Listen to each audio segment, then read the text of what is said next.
Knowing this near universal pattern helps to assess new brands and existing ones. What don't marketers know? Quite a lot. Marketers largely live in an anything-goes world where the latest fashion or fad drives an awful lot of practice. Segmentation is the recognition you can't serve everyone with equal satisfaction. This is the Zac Anesbury Show. Hey everyone. On today's podcast, we have a dear friend of mine, Bob Moore. Bob is currently a market research manager at SC Johnson, but has had one hell of a diverse career, working at places like Irving Tissue, Mondelez, and even the Campbell Soup Company. Now, before finding himself in marketing, Bob was actually working at a university, but not in any sort of business school. He was actually in their chemistry department, where, he had a PhD. Bit of a leap, that one. But as you listen to the podcast, I think what you'll find is that making that transition has served him incredibly well along the way. And I don't want to give too much else away about the podcast, but I think you're really going to enjoy this one. So without further ado, Bob Moore. Okay, welcome to the podcast. Bob, so I feel like I haven't seen you for quite a while. How have you been going? I've been doing well. I've been missing Australia. It's a beautiful place. Luckily, you were here during some of the better weather, though. And, March is generally when everything is on in Adelaide. We have the best weather then, so absolutely every man and his dog decides to put their events on there. So just to give everyone, I know quite a bit about you from the time that we've spent together, but just to give all of the other listeners who might be tuning into the podcast right now, did you just want to give a little bit of an overview as to who you are and what your current role is? Sure. I'm a market research manager at SC Johnson. I've come to this position in a rather circuitous route, I would say. I actually like to say I had a wayward youth, which I spent studying chemistry, including getting a PhD and becoming a chemistry professor, which I liked for a short period of time, but became disenchanted with the academic life. And so I went and got an MBA and went into the packaged goods industry. While in business school, I fell in love with marketing. It seemed to be where all the action was in a company. And I wanted to sort of be at the center of things where the important decisions were made. And it just seemed to appeal to my, I would call maybe my intellectual skill set. So I went into marketing, first with Nabisco, which is now part of Mondelez, on cookies and crackers. I went to Campbell Soup, where I had a role in customer marketing, although when I was there, I never even really thought about it that way. But I was in charge of all of the non-grocery channels for the soup business. Sounds like a really big job, but at the time it wasn't. It was only about 8 or 9% of our business. Club stores were still small. We didn't sell a lot of product to drugstores and mass merchandisers. We sold nothing to them, and Walmart supercenters were just getting started. So it was the very early days of the evolution of the food migrating to other channels. So pretty exciting time. Nabisco called me up one day, asked me to come back, and so I went back to there in a customer marketing role. Eventually, I went back to brand. I managed Chips Ahoy, which was the second biggest cookie brand in the U.S. I left Nabisco when Kraft acquired them and went to Sara Lee, where I managed the Kiwi shoe polish business. I then went to Irving Tissue, where I managed Scotties. I wanted to do manage a different brand. I was a marketing director on Scotties, and we were the number 3 brand with about a 5% share. All of the other brands I had been on had about a 70 or 80% share of category. So I wanted a new challenge where I could learn how to do something with, maybe guerrilla marketing tactics. After Irving, I went back to Sara Lee, and that's when I started my insights career. So I'd had about 8 years of marketing and 8 years of customer marketing under my belt, and insights felt like a really good place for me because as a former chemist, I was always pretty analytical. and able to I just always analyze my business on my own. And I had used a lot of research throughout my career, and having had the experience of being a marketer and being a customer marketer and knowing how things happen to sales, it felt like this was a really good opportunity for me to take that and leverage that kind of experience in the analytics world. I worked at Sara Lee for about 3 years in that role, and then SC Johnson bought the Kiwi business, and I came out with the Kiwi business. Mostly, I've been supporting home cleaning in North America. Now I'm on the global team, and it's really been I think a really interesting and great career for me in the sense that I've gotten to do a lot of things, and I always feel that I'm a marketer more than a business analyst or business analytics guy, because that's kind of how I got started. That's how my brain works. That's how I think about things. And to be able to, and it really helps me relate to the marketers who I'm serving by helping them make better decisions. Wow, so you've definitely had quite an extensive career moving around. So you mentioned right at the end there that you consider yourself to be a marketer. Now, I don't suspect too many little kids as they're growing up think to themselves, what do I want to be? And a marketer is probably not one of those sort of roles. Typically kids kind of want to be, I don't know, doctors or astronauts or policemen or firemen, something like that. Did you, and I know you sort of had a bit of an academic career in chemistry, but is that something you wanted to do when you were a child, or how did you kind of find yourself moving from, your adolescence towards chemistry to then marketing? Or what did you want to be when you grew up? Well, my mom was a chemist, which is really kind of interesting because she became a chemist in the 1950s, which was a little unusual for a woman, not as unusual as, say, Marie Curie, or, in the turn of the century, but still not a lot of women went into science and in an industry. And so chemistry was always something that I knew about. When I took it in school, I liked it and was good at it. I briefly entertained, going to medical school, but I really didn't, that didn't really appeal to me. So chemistry was, it's just sort of an interesting field for me, and I just enjoyed it. And at the time, I was coming of age in the 1970s, which in the U.S. was a time of a lot of economic instability after a long period of prosperity. We had very high inflation, high unemployment. The economy looked rather shaky. And it was one of these things where I knew that if I was a chemist, I could have a job. So there was a pragmatic aspect to it.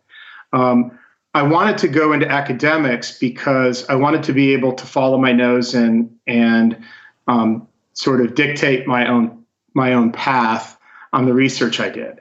And so that was the satisfying part of it for me, was doing that. And so rather than serve a corporate agenda on here's the research you have to do, I wanted to do my own thing. And that's why I went into academics. Ah, perfect. Yeah, actually, I think that's kind of one of the very nice things about working in academia is, you kind of, to a certain extent, get to control your own fate. If you want to research a certain area, you put forward applications to get grants, or at least most people do. And then that's what they spend their days kind of doing.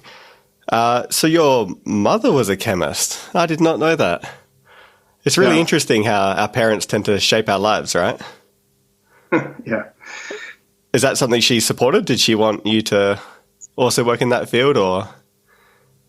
I think my parents felt like, she was, after we actually lived in Pennsylvania, she was a chemist then. When we moved to Florida, she became a teacher. And my parents, she taught chemistry and biology. And my dad was also a teacher. And they encouraged me to be a professional. So she was the one who would say, you should go to medical school. I had thought about being an engineer as well. And engineers, they have sort of boom and bust cycles on employment, and she knew that, and she kind of discouraged me from being an engineer. once I decided to be a chemist, I didn't really get any pushback from them. Or when I went to get my PhD, I didn't really have any positive or negative feedback one way or the other on that. It was, they knew I was following my path, and they just let me do it and encouraged me in it. So you ended up getting your doctorate in chemistry, and you managed to work your way up to become a professor, which is no mean feat in any field, really, in academia, let alone chemistry. So do you feel like the skills that you gained throughout your tenure in that industry, do you feel like that's translated or helped you in any way in your marketing career? Oh, totally. I tell people I use my PhD every day. I think the thing about the PhD experience for me was, first of all, it's a degree in advanced problem solving. I mean, that's really what a PhD is, particularly in science. We had to build equipment that had never been built before. We did experiments that at the time would be considered heroic experiments. Very, very difficult to do. And as we were building a new piece of equipment, the only way we could discover the limits was to break it. So you deliberately set out to break them? Well, we didn't really deliberately set out, but we that's how you find out. You can only turn the dial up so far, and then you destroy the laser rod. So that actually sounds kind of fun. We broke a lot of stuff. I mean, the problem though is if you broke something, it was $4,000 to fix it, which was like equal to our annual salary at the time because it was the 1970s. So when we broke something that was $4,000, we thought, oh boy, we're in deep stuff with that. But our boss didn't really mind. He had a pretty good budget, and he knew what we had to do to accomplish things. And but eventually it was me and two other guys, and we all ended up getting our PhDs. By doing these really difficult experiments. But I think in addition to that, I think the other thing that I got out of this that was very important to me is when I joined the research group, my research advisor accepted me into the group, and he said to me, well, you really only have one job to do now. And he said, that's to become the world's expert at what you do. And I was like totally blown away by that comment. Like, how am I ever going to be the world's expert at anything? And, it's like I thought of all the things that I didn't know that I needed to learn. And, chemical theory, all the technical stuff, I had to learn how to blow glass and to make my own equipment and learn. Wow. I went in the machine shop and used the lathe and drill presses. I mean, it was like the stuff that we did. The skills that we developed along the way were just so diverse, and to be able to do that was just such a daunting challenge. But 5 years later, I was the world's expert. In my first chapter, my thesis was a review article, and I think I've taken that approach to every job I've had. And Zach, you know me from when I ask you questions, I'm kind of a bulldog until I get the answers, because I need to know how things work, because I have to be expert at it, and I have to be able to explain it to somebody else, and I can't do that if I don't understand it. So I really feel, to be fair, I kind of like it when you do ask me all of those questions, because it really forces me to really cement my position and to fully understand it to you as well. So whenever I get emails from you asking to explain a concept or a formula or something, little beads of sweat start pooling on my forehead. I'm like, oh no, Bob says he's got me here, and then I'll sit down, I'll go through everything, double check, triple check, send it back to him, because I know you're the sort of person who's going to go in depth and to I really appreciate the conversations I have with you, because I think it kind of makes me a better researcher as well. So I think that's the idea. I mean, and what I like about it is that I've really enjoyed my time at the Institute. I don't think we really talked about it, but for the listeners, I was there for 10 weeks. Yeah. In between March and May of 2019, and the ability to have those kinds of conversations and ask challenging questions, and people don't take it as a personal attack is, really nice. And sometimes in the business world, those conversations can be a little more difficult because people might perceive this as a challenge to their authority or their position. Where you can more easily have those open conversations. I'm not saying academics is without politics, because that's certainly not true, but certainly not true. Yeah. But still, I mean, when it comes down to discussing the science, and people understand that what you're really trying to do is get at the root of the question. And if people realize that they don't know it as well as they should, then that's like, oh, I think I need to now dive into this a little bit more too. And that's a good thing, because it advances knowledge. And that's the whole point of the academy. Yeah, I mean, that's the single reason that these institutions exist. I think, just going on what you said, I think it might have been a quote from Einstein, something along the lines of, if you can't explain something simply, then you don't know it well enough. Yeah, I agree. I had someone who once said that you should be able to explain this to your mother. And I used to say, well, that will be easy because my mom's a chemist. But yeah, you have a loophole there. Yeah, so I was able to go in a little more depth with my mom than most people were, but I think it's the same idea, right? It's to be able to explain and something simply. And when I was teaching chemistry, I used to gravitate towards that. As I would prepare a lesson or be looking to what I was going to teach that day, I used to think about, well, what was difficult about this for me when I was learning it? Because I was good at chemistry, but not everything was easy. I mean, I had an F or two on a test when I was struggling with concept until I nailed it. I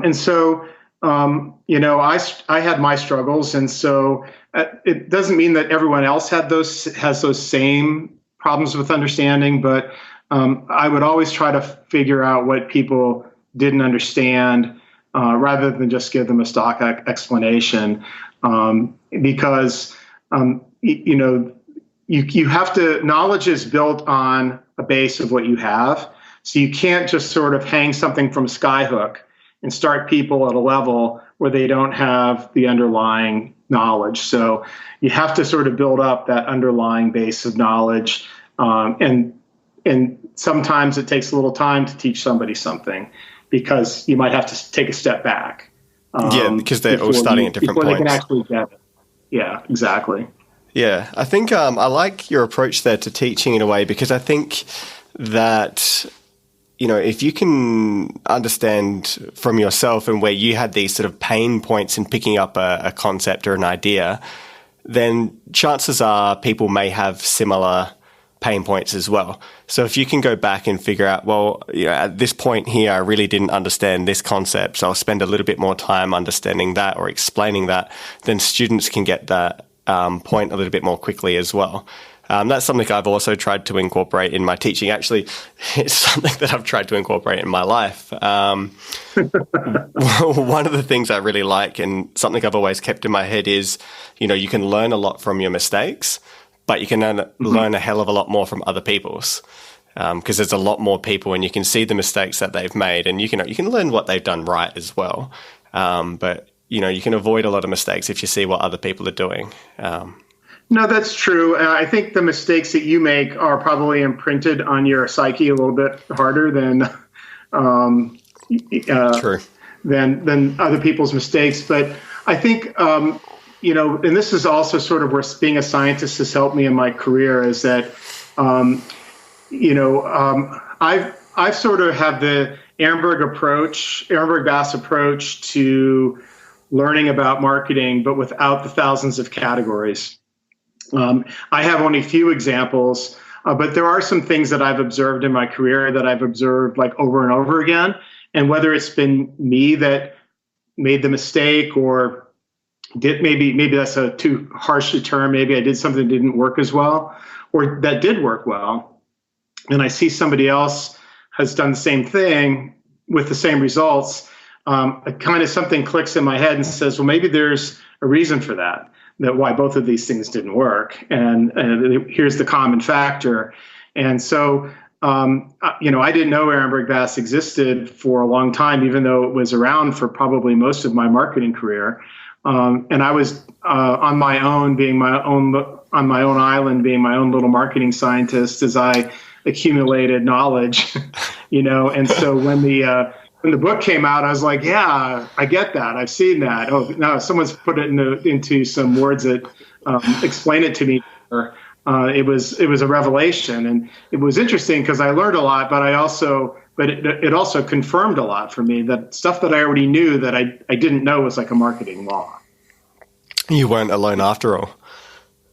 Pardon me? It turns out that you weren't alone after all. No, that's true. Exactly. There's this group. I didn't know I had allies, but you were all halfway across the world. Yeah, completely different time zones in a little city that you probably hadn't heard of before. Yeah. No, well, we were introduced to the concepts of the Ehrenberg Bass Institute and also Mountain View Learning, which I know that you guys work closely with Thomas Payne. But we, about 5 years ago, our VP of Market Research signed us up as sponsors to the Institute and brought a lot of learning. And not only have I been involved in learning the stuff, but I've been teaching it as well in internal seminars. In fact, some of the time I spent at the Institute was helping refine our teaching materials and bringing them more up to date with sort of latest thinking, that we had going on in the Institute, and also bringing more of the laws into play and how we're teaching this. Because I think that was, we kind of framed up the laws of growth in terms of overcoming barriers to penetration. And we ended up skipping over a lot of important concepts like duplication of purchase and those kinds of things that really matter in terms of how you develop marketing strategy. So I think the next time we teach this course, we're going to have a much bigger impact on the organization, or so I hope. Okay, so this is a course that you run internally? Yes, yeah. I mean, we basically take the principles, and the idea is to teach people some of the basics of how people shop, and if people are doing system one shopping, meaning that they're just on autopilot, not really looking at labels, they just walk into the store buying what they usually buy. How do you get noticed at shelf? How do you make sure that if you're being noticed at shelf, that if you do a packaging change, that you continue to be noticed at shelf? Because sometimes we can make a change that's too radical and people can't see us even when they're looking right at us. So those are the kind of things that we try to teach to people so that consumers will buy our products when it's time for them to need them, and how to keep them top of mind. And so we've taken the laws of growth and we've probably taken them one step too far, I think, in our original teaching, and that maybe we didn't lay that groundwork of here's the laws of growth. This is, all category buyers are light buyers. This is why you need to target the category. So we kind of say it as a fact without kind of explaining why. So I feel like what we're going to have now is going to lay a better groundwork for how you overcome a barrier to penetration using the principles that we teach from Ehrenberg Bass. Perfect. That sounds like something that you should definitely do, and something that you should continuously do as well, because, you have staff turnover, or it's always good to just remind people that these core principles about how consumers behave exist, and they have forever existed. And that is a big challenge. Yeah, that's a big challenge for us, because we have, our marketing organization turns over very quickly. This is true probably everywhere in the U.S. I mean, you heard me talk about my career. I was at Nabisco, Campbell's, Nabisco, Sara Lee, Irving Tissue, Sara Lee, SCJ, right? I've been doing this for about little less than 30 years, and I've had like 7 companies, or something like that. If I count, and I was with two of them twice. So, people do move around a lot in marketing organizations, and they rotate from brand to brand a lot.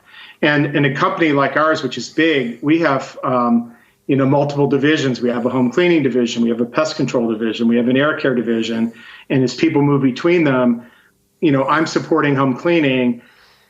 We may not have a uniform training across all the divisions. So the person who's in my role in air care may not be training people to the same extent that I am in home cleaning. So I get someone who's never heard of this stuff coming in. Yeah. And this is not a criticism of our organization or that person. It's just the way things work in terms of how people approach their jobs and the things that they do. Or we haven't had training for 18 months, and this person was hired 17 months ago. They've been on the job quite a long time, and they haven't had an opportunity to be trained. So I do an awful lot of one-on-one training of marketers by sort of telling them, well, this is how the world really works. And a lot of times they find it surprising.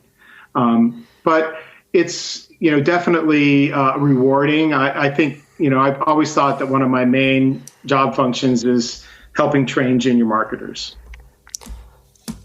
So from what you've been saying, it actually kind of matches to, my experience with sort of the other corporate sponsors of the Ehrenberg Bass Institute, having seen people move between roles generally around 2 to 3 years, whether it's internally. So, they might move from a certain part of the organization to a different part in their marketing team, or they might move to different brands, or they might move even to different categories. So that seems to match up with my experience for sure.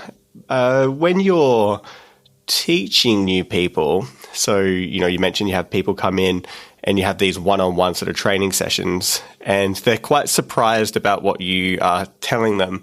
Did you want to run through, I guess, what they find the most surprising and how you overcome any kind of initial resistance or hesitation? Or, if you've been doing something a certain way for 10 years and someone all of a sudden tells you that you're not doing it the right way, how do you approach that? How do you sort of overcome that hurdle? Well, I think it depends on the situation. Certainly you have more difficulty with more senior people. Because the senior people got to be senior people by being perceived by the organization as being successful. So they've done things that have rewarded them. And so they're the ones that are going to be the biggest challenge, because they have because they have a foundation of what they think are successful things. And if you go to them and say, well, that's not really how the world works, then you're going to get a lot of pushback, right? So that's one where it's a little more difficult. I think that, they tend to take more time, and you have to be more consistent. You just have to be consistent in your approach to well, this is why we're seeing this, right? This is what we've been talking about, right? This is, you're not getting the result you expect because you shouldn't have expected it. So those are and I think that what I've tried to do in everything I do is basically you have to have, if you're like a sort of giving people database recommendations, you have to show that you have a ton of integrity, right? That what you're doing, that you're not coming with an agenda of some kind. And I once had a very difficult person I was dealing with, and we were butting heads on stuff. And finally, I took him aside one day and I said, listen, you and I are not getting along and you're not listening to me. I said, what you need to understand is that my one job is to make you successful. I said, and that's what I'm trying to do. I said, and you're not listening to me because you think I'm wrong. I said, but I have a lot of experience in this area, and I'm telling you the stuff that I strongly believe is going to make you successful. And that really got his attention. And he started adopting, not every recommendation, right? But he started listening. He would challenge. We started having the conversations that you and I have, when we're talking about stuff. Like I would say, well, here's why you should do this. And he'd be, why? And we'd talk about it. And if he was skeptical, he would tell me skeptical. But we had these honest conversations about stuff. And I was able to go and say, well, he would say, we're going to do this. And I would say, well, I don't agree with that. And he goes, well, I know you don't. And he knew why I didn't agree, but he had his reasons for doing something. So we ended up with a much better relationship, and we moved the business forward. And actually his division was, really was the star division in this latest fiscal year. And a lot of it was due to the fact that he started taking some of the recommendations I had that were based on the laws of growth. And so, I don't think he'll ever forget, the conversation I had with him. Younger people are easier because I'm a baby boomer and I'm dealing with millennials. What I don't want to do is I don't want to be the old guy who says, oh, we tried that and that didn't work, because then you're just the crotchety old grumpy guy and they're not going to come talk to you.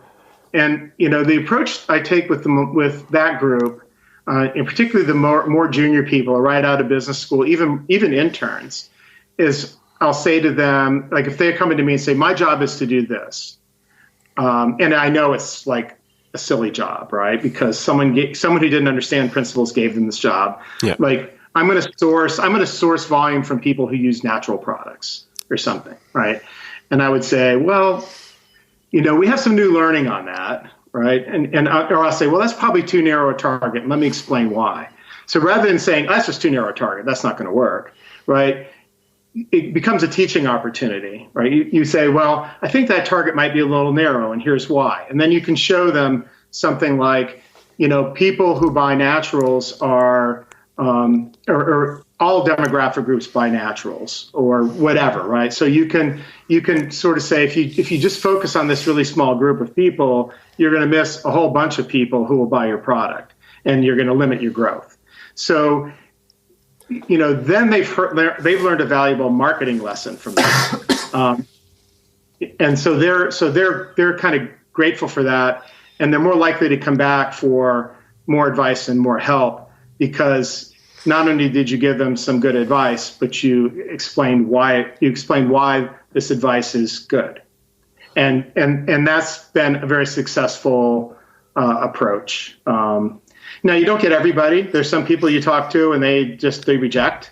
And, you just sort of, move on. And you can't help people who don't want to be helped. Yeah, that's right. You can lead a horse to water, but you can't make it drink. Right, exactly. Okay. So you find that if you take that really helpful approach, that you explain to them what they're setting out to do, is not necessarily a bad thing, but that they're going about achieving their growth for their brand the wrong kind of way. And so long as you're showing them evidence and, real world, empirical evidence as to why that's not a good case, they tend to be less hesitant or they tend to be a bit more accepting. Yes, exactly. And then once they realize that you're starting to unlock the keys to the kingdom for them, they'll come back for more. Very, very true. So is there, so you've worked for many, many different places, and, now you're starting to travel a lot more throughout the world. Is there anyone that you've sort of worked throughout the years that you've found has, really given you inspiration towards being a better marketer yourself? Have you ever looked to someone and thought, I like who they are, I like what they stand for, and I like how they conduct themselves and their business? Is there anyone that you sort of, looked up to? I had the great privilege of working for Doug Conant. I don't know if you've heard of Doug, but he was, I'm trying to think, who was he CEO of? He was CEO of Campbell's Soup, but not at the same time I was there. I worked for him at Nabisco. And he's since retired from Campbell's, and he's on LinkedIn a lot he teaches a lot of leadership now. But I remember him as being a very inspirational leader. I think the other people who I really, and they're not always necessarily people who are leaders. I gravitate to people who I think are really, really smart and have good marketing brains. And one of my VPs at Sara Lee, I would classify that way. Her name was Pat McMartin. One of the smartest people I've ever met, and a really strong marketer. And when I say strong marketer, it's like this is my sort of pre-Ehrenberg Bass days. But and even one of my bosses at Sara Lee, Bob Clark, Bob and I didn't agree on a lot of things, but every time I talked with Bob, I learned something new about marketing. And he was just like a really strong marketer and had really good instincts about the consumer. And, it just was a real pleasure debating things with him because I literally, every time I walked out of the room with something new. So yeah, there's been a number of people, but those are three that really come to mind. We have a very interesting person now at SC Johnson, Ann Mukherjee, who's really trying to upgrade our marketing communications, and we're starting to win awards at Cannes. So I haven't had much of an opportunity to work with Ann because I've been was in North America, and she was leading global. Now she's leading all the commercial organization. I'm back at global, so I should have more interaction with her as well. So, yeah, there's certainly been a lot of high quality people that I've had the pleasure to work with over my career. Is there anyone that you feel you would have liked to work with? They may have been someone at another organization that you kind of wished had been on your team, someone that you've admired from afar. That's a hard question for me. I think I've tended to be more of a person who has kept their nose to the grindstone in my job and sort of focus on the task at hand. I'm not necessarily someone who's like on LinkedIn and reading the business news to sort of follow what's going on. Oh, you're not following me on LinkedIn. Oh, ouch. So I'm not really. I would say I don't have any sort of heroes. Maybe that's for sort of a failing on my part. I think once I leave the office, I have other interests. I'm fully engaged while I'm there, and totally enjoy learning about what works and what doesn't work in marketing and applying it and teaching others. But I don't really take that. I don't take business books on the airplane. Let me put it that way. Okay. So you mentioned three people throughout your career that you've worked with that you've really admired. One of the commonalities that I seem to be finding amongst people who are very successful like yourself is that they've tended to seek mentors throughout their life, or some sort of mentorship has helped them, become a better, whether it's an academic or someone working in industry. Is that something that's helped you throughout your career? Not so much. I mean, I think what I've learned are sort of these, I would call them the big lessons. Okay. So my professor at Penn, who told me, I needed to become the world's expert. That was like a life-changing comment. I mean, and I actually had the good fortune to see him on his 80th birthday. They had a party for him at Penn, and I happened to still be living in the Philadelphia area, so I went there. And I told him, I said, you're probably not going to remember this, but I told him the story, and I told him how big of an impact it had. And he kind of laughed it off. And I said, well, I said, it's made a huge difference in my life. I said, and I just thought you'd like to know that. And he was actually very appreciative. But, so occasionally I sort of have these sort of big moments that I remember. And that's a really good example of it, because that's something that, you could say that's a mentorship moment, right? But it's not like I've had somebody that is outside my organization or in another part of my organization who I go to for advice or to talk things through. That hasn't really been part of my experience. I know it can be very important for people. And I think, part of it has been, and this is like probably a really important thing too. I've never really been focused on a career. Which is probably why I probably could have been more successful in terms of getting to higher levels if I had been. I have a friend once who told me that I didn't have a career path, I had an adventure path. And that's really true. Pretty much every job that I've been offered, I accepted. And I did it because, well, this looks like a new challenge. This looks interesting. This is a way to broaden my experience. And I never really did it in a thoughtful way that would advance my career. I did have some goals, I wanted to, when I was in customer marketing, I wanted to get back into marketing, and I found a way to do that. And once I went into business insights and analytics, I found a way to make that happen, but I never really thought about it in a way that would get me to be VP of anything. It was really more about, and then maybe this is sort of the academic in me too.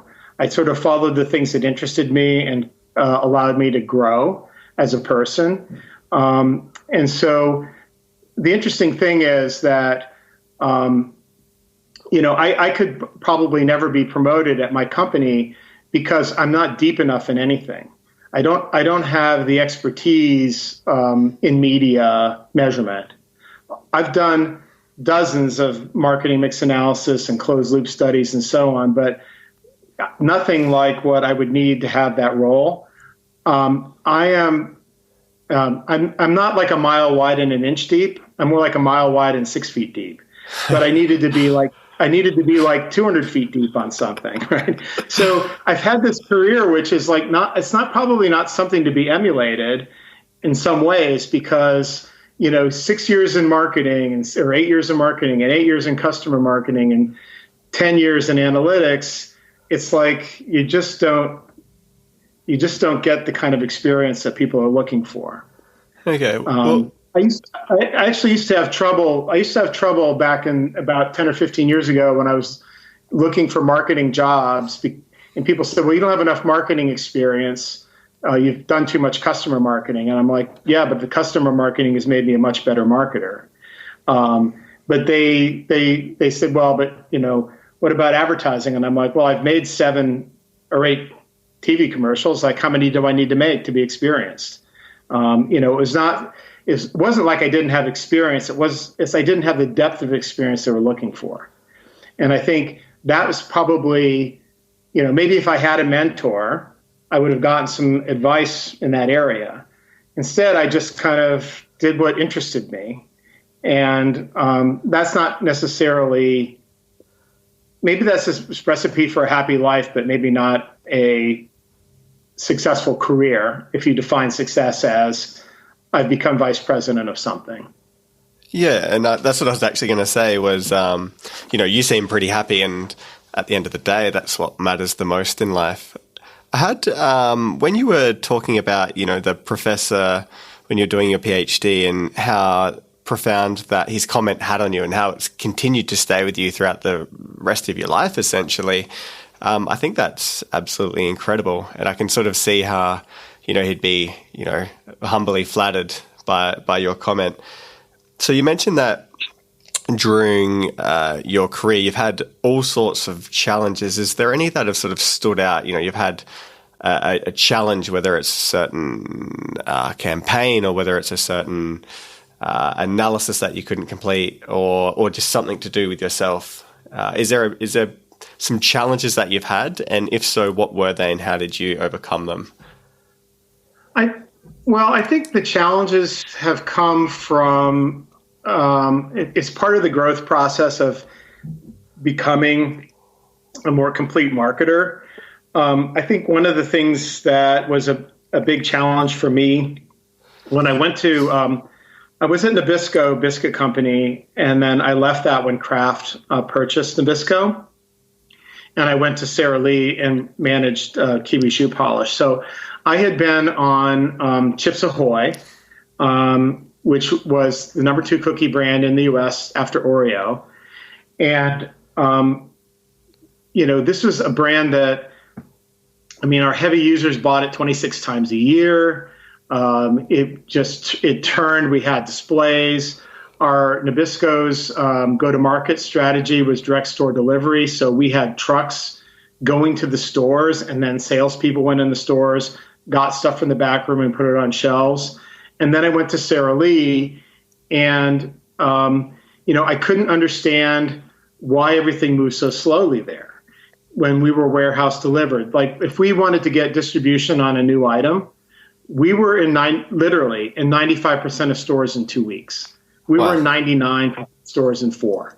So because we could do it, because we controlled our shelf space, we controlled, all we had to do was get authorization from the retailer. And because he didn't really have to do anything except accept the product and list it, we could get new items in very easily and get immediate distribution. And it took me a long time to learn that I was now in a category where people didn't buy 26 times a year. They didn't even buy 26 times in their entire life, right? In fact, They might not even buy more than 5 times in their entire life.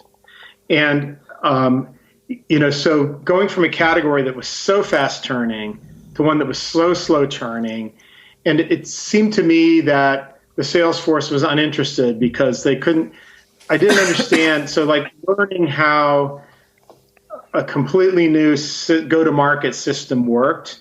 No one explained it to me, and I don't think they felt like they had to because this is what they were living, right? And I came from a totally different go-to-market system. So when I've made these changes, when you change companies and you have to learn the company and you have to learn what's different about how they go to market, that's where I've always had probably sort of the biggest hiccups or the biggest, where it felt like the gears were grinding for me. And then that's when I had to really go into learning mode, and so I'd have to stop and say, wait a minute, I'm just not getting this here. And I'd have to start putting those puzzle pieces together. But I think that's probably the more, rather than like a specific, I don't think there's been a specific major challenge. It's really been more around the transitions and how to make that happen. And that makes a lot of sense. You're moving from one organization to the next and trying to pick up new systems and, adapt what you already know to what they're doing and vice versa to some extent. From all of that hard work at, managing all of these different brands, all of these different organizations, is there any, and you mentioned that the television ads that you had come up with as well, or that you'd worked on, is there anything that you're, particularly proud of? Is there, I don't know, like a career highlight or something that you point to and you're like, I did that? Yeah, I think one of the, actually I wish I had a package of this product in the house. I don't, but one of the things I did at Chips Ahoy, which I think was probably the best thing I ever did in my career in terms of integrating market research into the business. We were losing share to our key competitor, Chips Deluxe, which was a Keebler cookie. Keebler was the trademark brand for their cookie and cracker line. And we were losing share over the years, and we couldn't figure out why we were losing share. And so someone had done a market structure analysis of the chocolate chip cookie category. And so it included everything from homemade cookies to all the competitive products. And it's one of these perceptual maps that the axes don't really mean anything. You just have little dots clustered everywhere.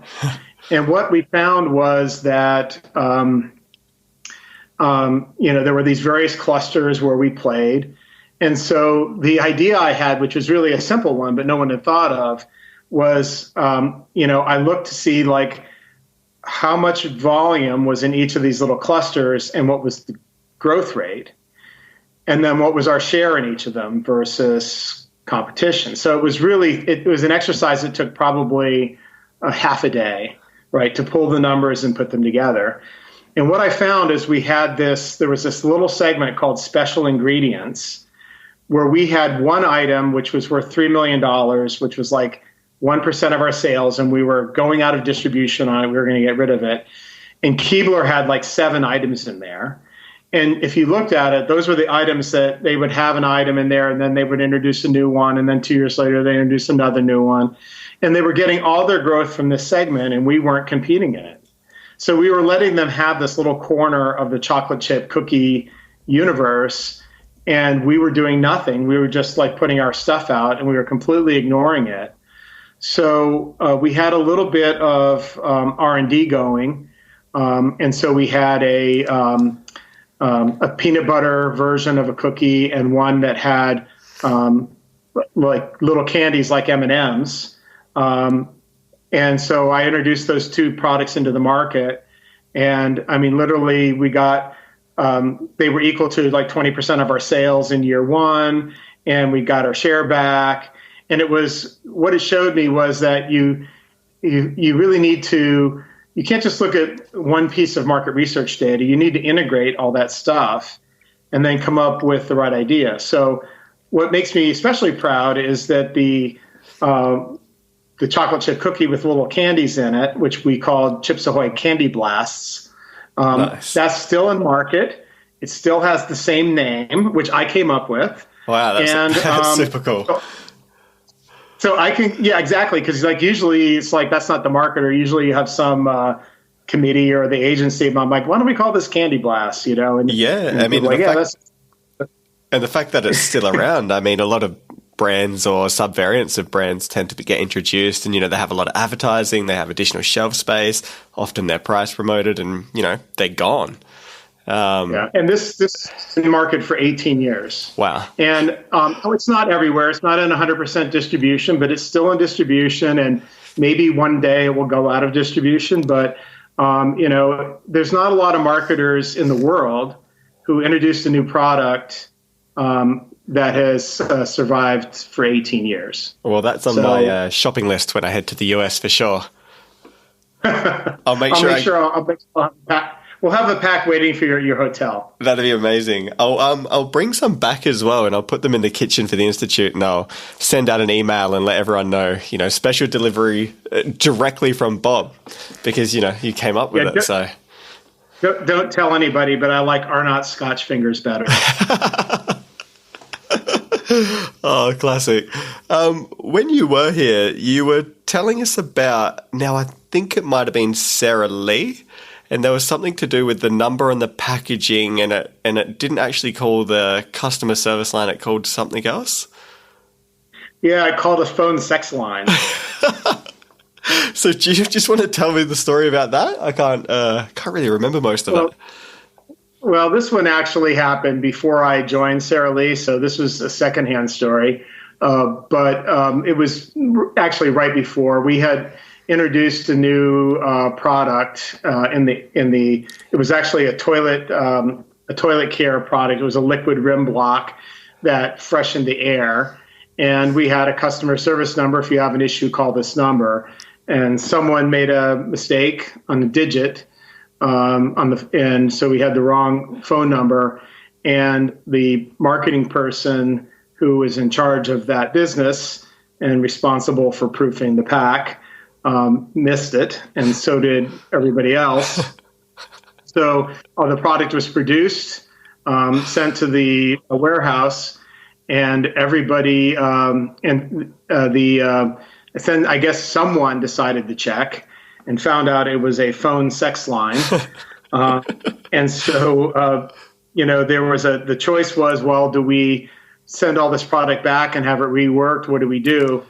And what what they ended up doing was they took the entire office, which was probably about 50 or 60 people, out to the warehouse. They opened boxes. They took magic markers and blotted out the number by hand on every single product that they got, and shipped it so that they could meet their shipping timelines and commitments to customers. And the same thing happened when I was at Irving Tissue. We had a diaper business in addition to the paper business, so it was not a business I was on. And one of the things I've said is that there are very few things I think that are firing offenses for a marketer. And I would say that this is one of them. The risk that you put your company to because you didn't bother to proofread something. Yeah. Okay, it's your job and it's boring. I get it. But, if your job is to proofread the packaging, right, the packaging cannot have a mistake on it. Yeah, especially the number. Yeah. So, I think this has probably happened with other companies as well. And by the way, those marketers were not fired. I guess people were compassionate. I think if I were the VP of marketing, I might have actually fired the person. Yeah. And it's not, because it's really, that's a really serious error. I mean, if you put out a bad commercial all you've done is waste the company's money.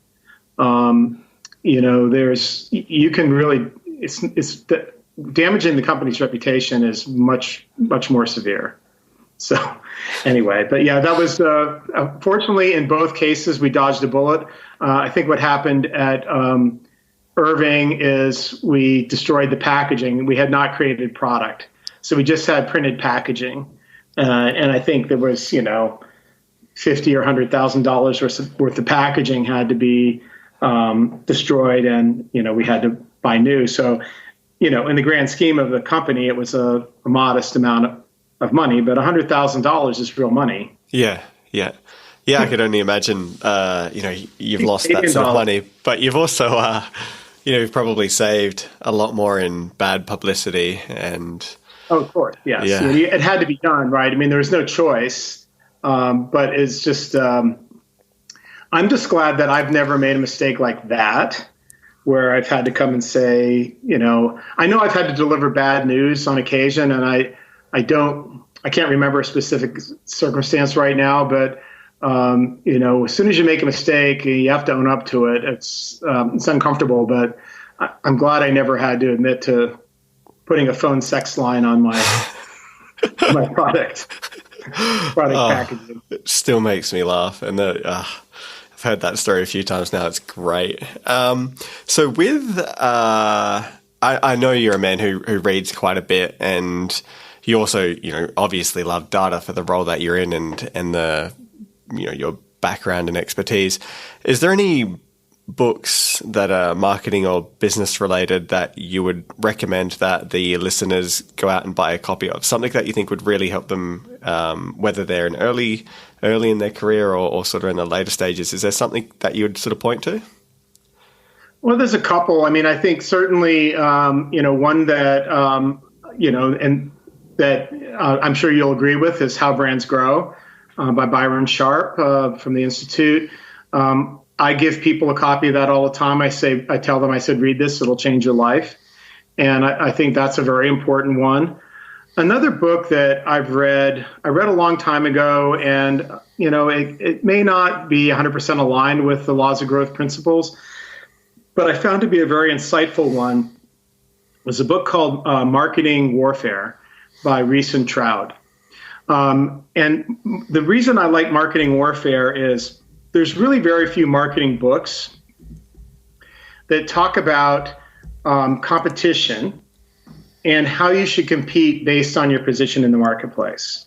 And so Marketing Warfare does a great job of that, because basically it gives you, and I know that a lot of people have not read it based on decisions that they've made, because I've been with companies where we've launched products into categories with entrenched competition. And what Marketing Warfare tells you is that if you're number one in the category, your main job when you're faced with a competitive threat is to defend, and to defend aggressively. And, so they would say if you're number two, you should probably not attack that company directly, because they're entrenched and they're going to defend, and it's far easier to defend than attack. And, so they sort of put this in the terms of sort of like military, sort of military maneuvering, but they would say if you're number two, you should be looking to make flanking attacks. So this is what Keebler was doing to us with the Chips Deluxe. Instead of coming after our main product, our main base product, they were putting in little ingredients and little additives, and they were like stealing a march around our flank and gaining market share that way. And finally, we realized it, and we launched a counterattack, and we got a lot of our share back, right? So that was what my Candy Blast and my peanut butter product was a counterattack on their flanking position. It was really a defensive move. I didn't do anything innovative, right? I launched 2 Me Too products, but I launched them from the number one brand position, and that allowed them to be bigger, right? So we weren't defending our business properly. We didn't know we were being outflanked, and we didn't defend. And so, once we launched that counterattack, we regained our market share. And I think the Marketing Warfare book is very good. And there's I think there's a second edition out now. I had the first edition. I had the second. I was just looking for it today because I was going to give it to one of my colleagues at work to read. And I think I'm going to have to send him one from Amazon, because I think when I moved, that was one of the books that didn't make the list of coming to my new place. But anyway, it's just one of those books that has always had a big impact on me from a business perspective. Sounds great. Sounds like something I need to add to the reading list. Now, do you attend any sort of industry-based conferences at all? I do, not very frequently. In the analytics world, we have AC Nielsen is our main provider of data. They have an annual summit. I've gone to 2 or 3 of those since I've been at SCJ. I've been here for 8 years now. So maybe about every other year I might go to one of those. IRI is another, they're a competitor of Nielsen for point of sale and panel data. And they also have a similar conference. I've been to those. We also have a research provider called Analytic Partners. They have an annual summit. I have not been to that yet, but I'm hoping to go maybe to the next one. And then we have occasionally there are some summits that we just get a lot of invitations to go to, and someone will say, "Oh, I can't even think of the name of the last one I went to, but here's a bunch of stuff going on," where we might be talking about, like, say, System 1 behavior, right? So it might be a symposium on behavioral economics. I might want to go to that. So so I've gone to them, but it's not like a big thing. For me, it's probably every 18 months I might go to something. Yeah, and do you use them to see what's going on in terms of the development of the data collection or analytical tools, or is it a networking event, or a bit of both? For me, it's more about what's new. Are there ways that we can get at things that we haven't thought of before? So it's really more about new methods. Sometimes you go and people, they have an app. They have a method sort of in search of an application, right? So, I mean, this might be the wrong example, but let's just pretend AI, right? Okay. Oh, AI. Oh, that's the hot new thing. So now AI can be used for everything. Well, no, it can't, right? But someone might say, well, you can use AI for this. And so I go and then I'm evaluating, is that something, can we really use AI for that? And it's like, maybe I'm wrong to say no, but at least I'm thinking about it. Maybe this is the scientist to me again. evaluating, like, does this really make sense Yeah. that we could actually use this, or is this like, or am I like shooting a squirrel with a cannon? Can I get the answer a different way? I don't know, but that's kind of that's when I go to something, a symposium where that kind of stuff is. That's what I'm evaluating. But sometimes it's just like I want to go to the Nielsen.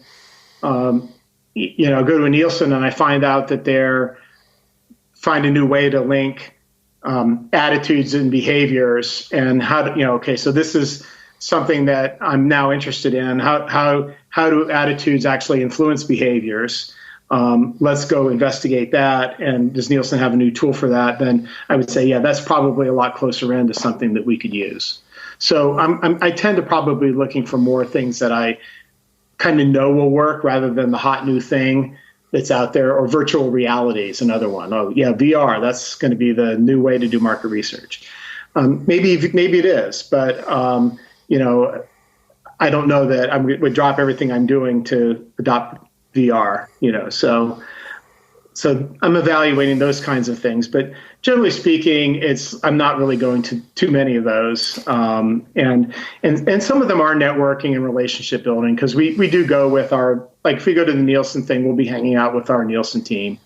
So that's a positive thing too. Oh, definitely to put a face to a name, that's for sure. So you touched on, VR, virtual reality, and AI.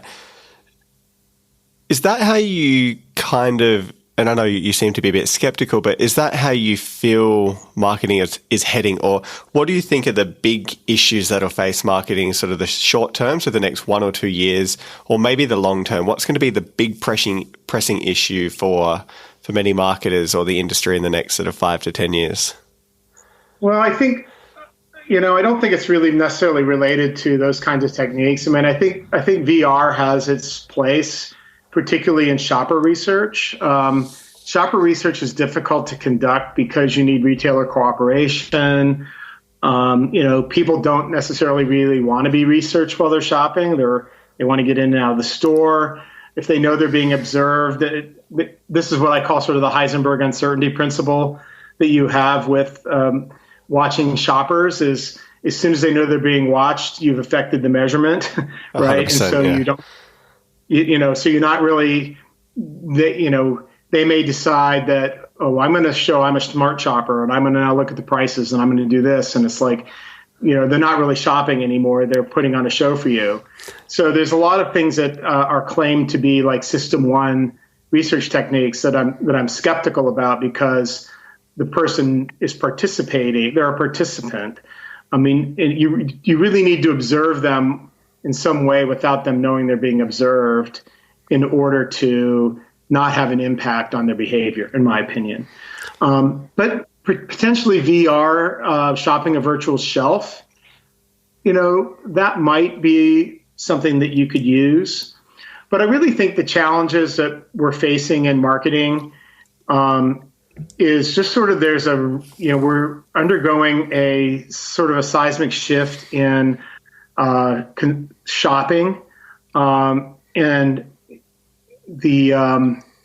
the sense that there's a lot of e-commerce coming in, and there's a lot of disruption going on. What's really interesting, though, is that it's not affecting all kinds of retailers in the same way.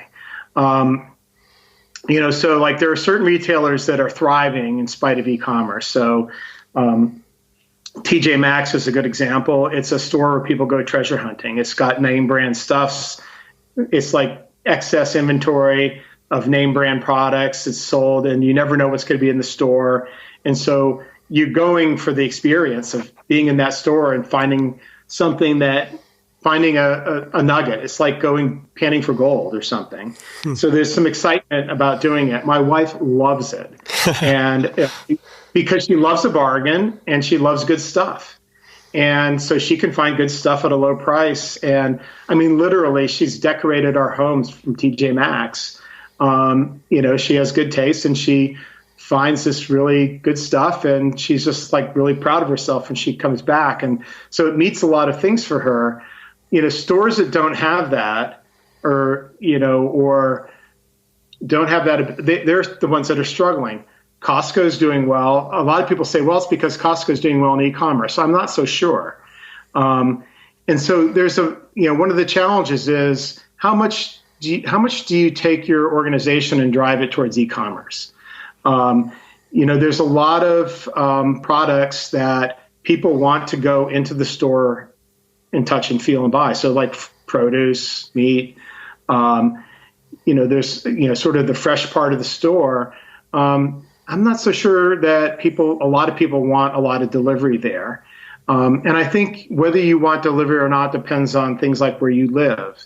And I don't think we've really figured this out. And I think that it's very easy. I think what I see as a trend overall, and this is not an indictment of SEJ or anybody, it's just what I've seen in my whole career. As soon as there's something new, people say, well, that's where the industry is going. We have to go there. And it's like, well, yes, you kind of do, but how far do you have to go, right? That doesn't not always get evaluated. And so, you might go too far in or farther in than you really need to go. And that can be inefficient for the company. But if you don't go, then you run the risk of being left behind. So it's a very dangerous time for retailers. So I think people will err on the side of going all in because it's easier to go all in and pull back than it is to play catch up. So I think the shifting universe. I think the other thing that we are dealing with a little bit is the millennials, at least in the U.S. The millennials have decided to delay having their lives compared to the boomers. Boomers got married young, they had kids young, they bought homes, and millennials are lagging in all of that by about 5 years or so compared to their parents, maybe 10. And so there's some interesting dynamics going on. They also went to the cities much more than the boomers did. And I think that, everyone thought, well, that's going to be the future. Everyone's going to live in the city. But I saw an article about 3 years ago that showed that from car purchasing that millennials seem to be moving back to the suburbs. So I've been saying for a long time that at SEJ that this is temporary. The millennials are going to want to have the same life for their kids that their parents gave to them. And then when it's time for them to have families, they're going to move to the suburbs. And we're now seeing a lot of evidence in the home purchasing area that that's actually happening. So one of my predictions has actually come true, which I'm pretty happy about. But I think that, yes, millennials are in the cities more, but we should really expect them to go back to the suburbs. And, so are they going to continue to buy online to the extent they did when they lived in the cities? Maybe, maybe not. Once they're, out taking kids to soccer practice, it's pretty easy to stop at the grocery store on the way home rather than get it delivered. That remains to be seen. So there's a lot of stuff going on there. That's it's the ground is shifting, and understanding how to deal with that. I think for big packaged goods companies like ours, also, we're kind of we're all suffering a little bit from what I would call ankle biters. You have all these little small brands that might be sold e-com or sort of specialty that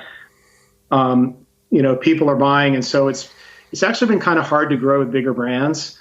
Maybe there's a novelty to the new stuff, but it's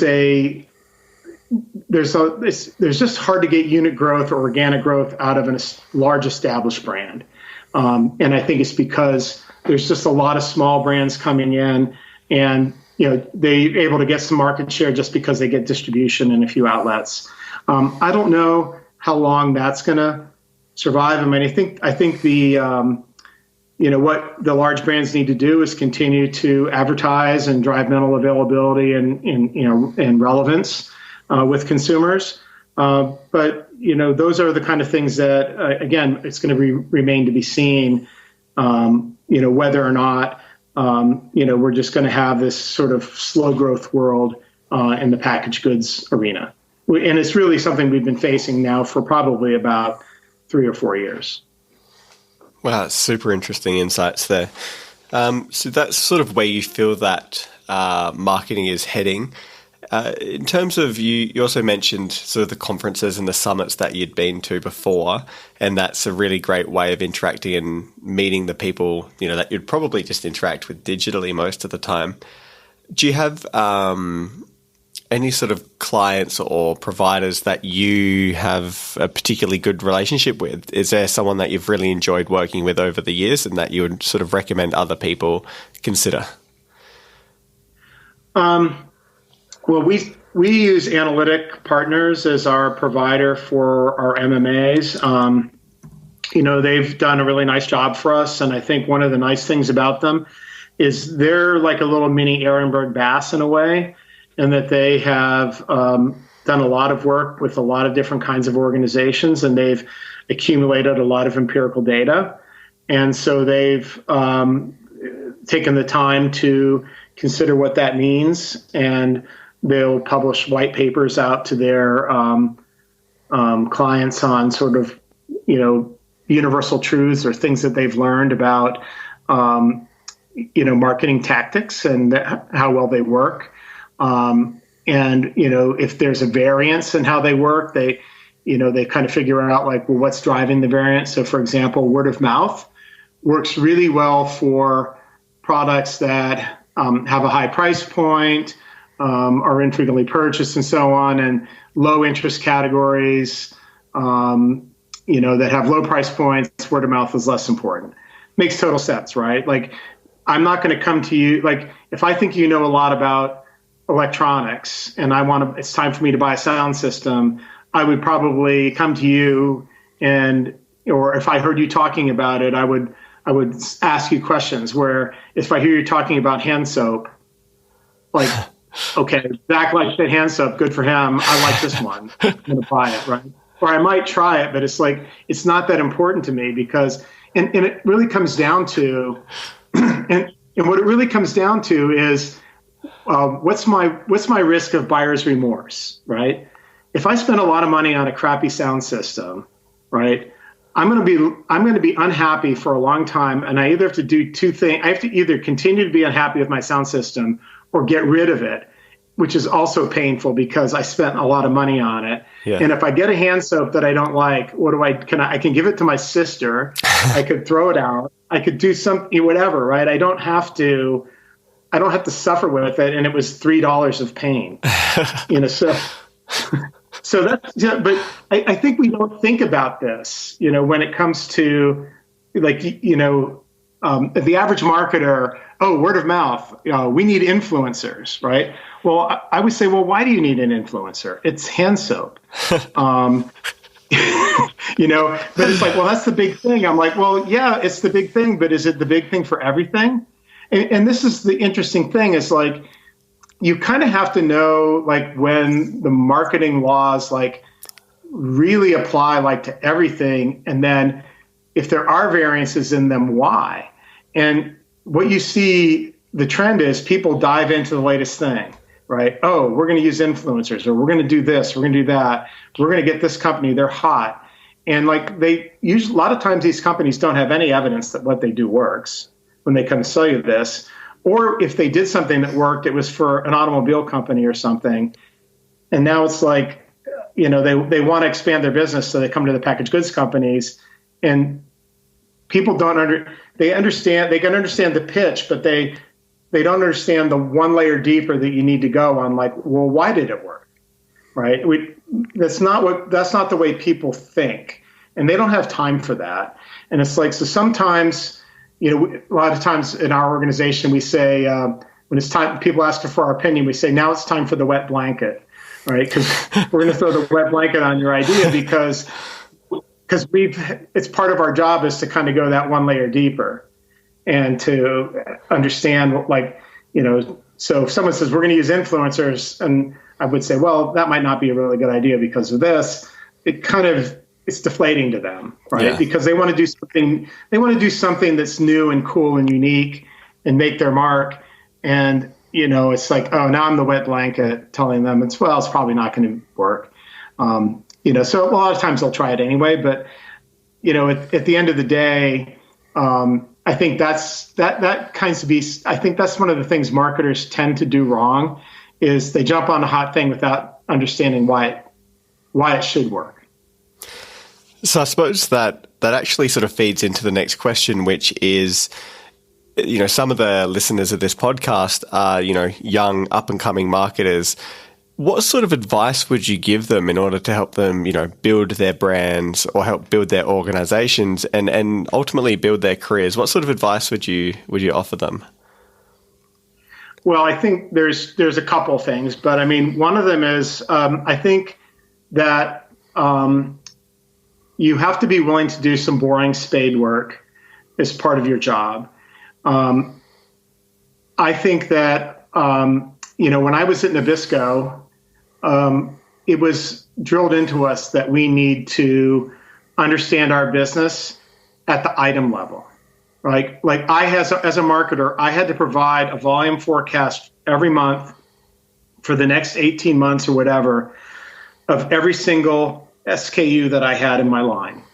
So I might have only had 30 of them, but I had to know. I literally knew every UPC code by heart by the time I was done.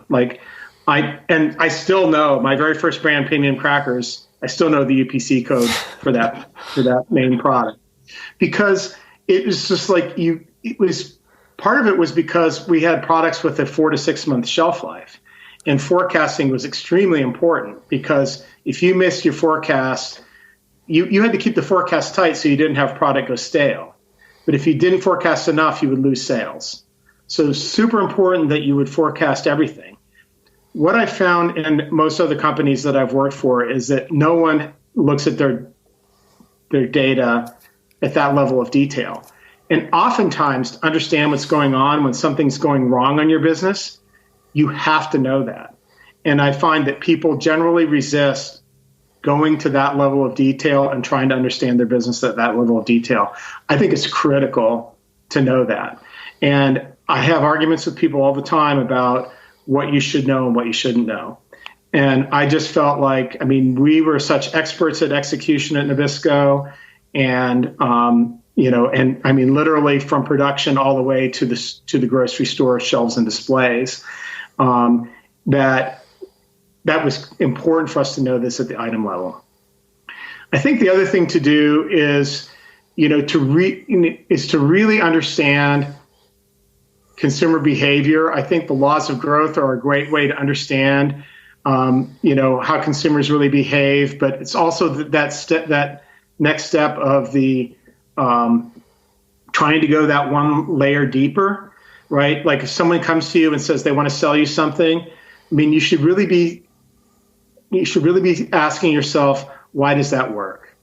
And then maybe the third thing I would say, and I've done this a lot in my career also, is sometimes someone will say something to me, and especially if it seems a little weird, I always ask myself, is that really true? So if ever you feel something is a little off, you should be asking yourself that question and going to find out, is that really true or not? And there's been a number of examples in my career where people have said, oh, this is how people enter the category. And I'm like, really? I wouldn't have thought that. And then when I had the opportunity to investigate if that was really how people entered the category, I found out it wasn't. And it was just a belief we had. It was a reasonable belief, but it turned out not to be true. It was just something that, I don't want to say someone made it up, but I think it was something that they rationalized or thought, well, this must be true. And so it became true. And so you can get a lot of lore in organizations around something that is perceived to be true, and people are making decisions and acting on it, and it turns out not to be true. So what they're doing is ineffective. So it's really know your business at a very granular level. Really try to understand the consumer and what's driving the consumer. Literally every analysis I do, after I look at it and say, here's what's going on, I think about what does that mean about what the consumer's doing? And, so linking those two is super important. And then if you have a question about something and wonder if something's really true, if you have an opportunity, follow up on it and find out if it really is true, because it might not be. And then you can actually now make new decisions that can impact your business in a positive way. Perfect. That sounds incredible. If you had, because you have a very unique background where, you understand how academia works, and you also have quite an extensive background and history within, the industry, the marketing industry. Knowing what you do about the challenges and the gaps in knowledge that exist out in industry, what would you want marketing academics such as myself or the other marketing academics who are listening to this podcast, what sort of research would you like them to conduct, to spend the next 2, 3, 10 years studying to provide a really well thought out empirical answer to? I guess I think that I would really like people to look into some of the things that people are projecting in the future. Are these things really coming true or not? So, like, for example, we talked about millennials. Yeah. There's a lot of things about like, millennials are doing this, this, and this.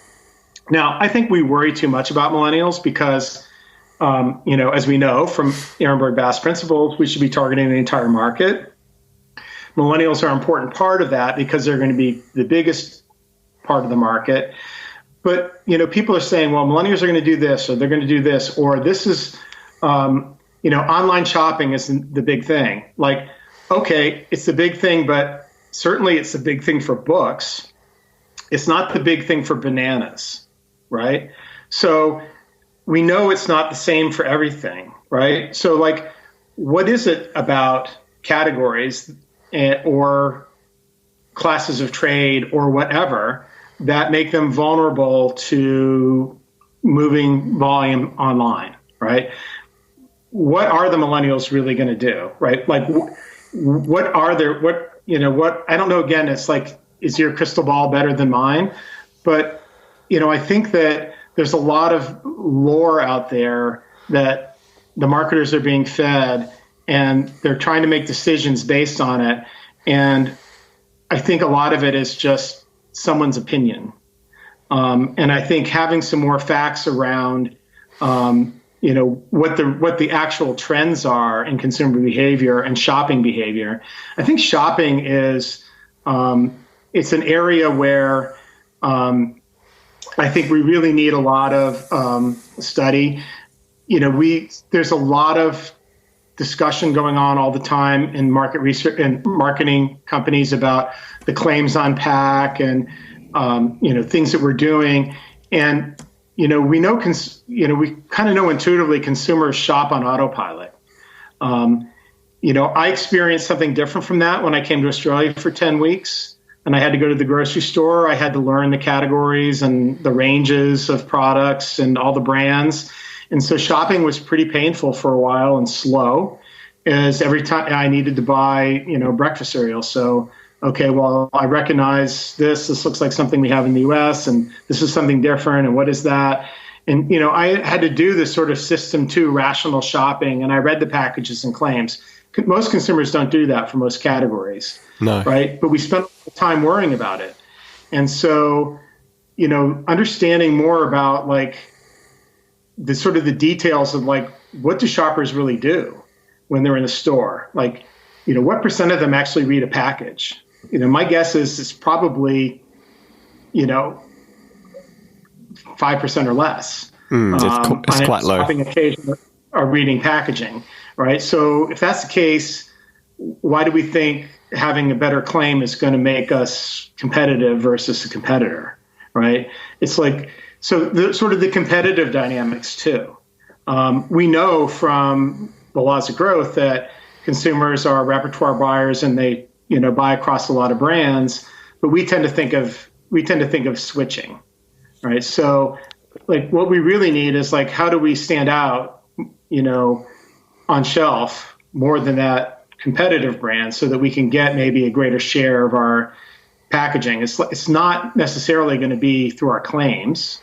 It could be, but it's like how well claims work and things like that, I think, are going to be important. And then with all the new emerging media channels too, understanding advertising effectiveness across channels. We're measuring that, but there's a lot of stuff going on. And what we end up doing is we end up spending a fair amount of money trying new things and measuring it, because that's the only way that we're going to get an answer. So I think